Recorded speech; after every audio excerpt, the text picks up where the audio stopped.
په خیبر پښتونخوا په بنو ضلع کې څلور تنکي هلکان چې شل ورځې وړاندې بې درکه شوي وو مړي یې موندل شوي دي. پی ټي ایم او د وژل شوو هلکانو خپلوانو د مړو سره احتجاج پیل کړی دی.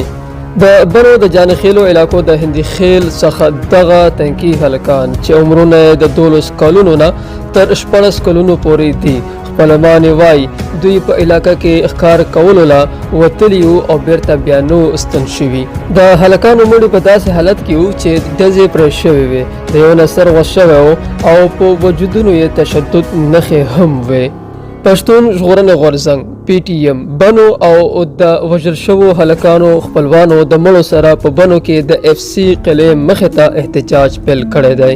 پښتون ژغورنې غورځنګ مشر منظور احمد پښتين سره د خپلو ملګرو د پی ټي ایم جانخیل احتجاجي ناسته کې ګډون وکړ. 2 ورځې وړاندې په جانخیلو کې د خپلو څلورو ماشومانو شړېدلي مړي وموندل شول چې وروسته د پی ټي ایم جانخیل او ځایي خلکو د انصاف د ترلاسه کولو لپاره د جسدونو سره احتجاجي ناسته پیل کړه او دغه احتجاجي ناسته به تر هغه وخت پورې دوام لري چې د احتجاج کوونکو غوښتنې پوره نشي.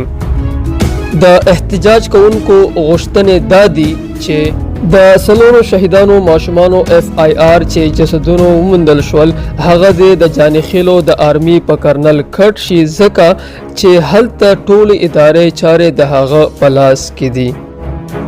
په جانخیل کې د خو او بدو طالبانو دولتي پالیسي د ختم شي ځکه چې دوی سره فوج دی په کوم کې چې هر ورځ د عامو خلکو وینې تویږي. د شهیدو ماشومانو لپاره د شهیدانو پیکج اعلان شي. تر دې دمه د ضلعي انتظامیه او آرمي بالکل چوپ ده ځکه چې فوج د ترهګرۍ له منځه وړل هیڅ اراده نه لري. دوی غواړي په سیمه کې جګړې ته لا دوام ورکړي.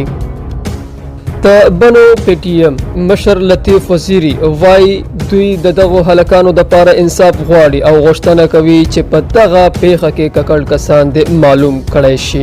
هغه دعوه وکړه د وژل شوو هلکانو مړي ورته د امنیتي ځواکونو د پوستې سره نږدې ترلاسه شوي او زیاته یې کړه په علاقه کې دغه ډول وژنې کیږي. دوی غوښتنه کوي چې د دغو وژنو مخنیوی دې وشي.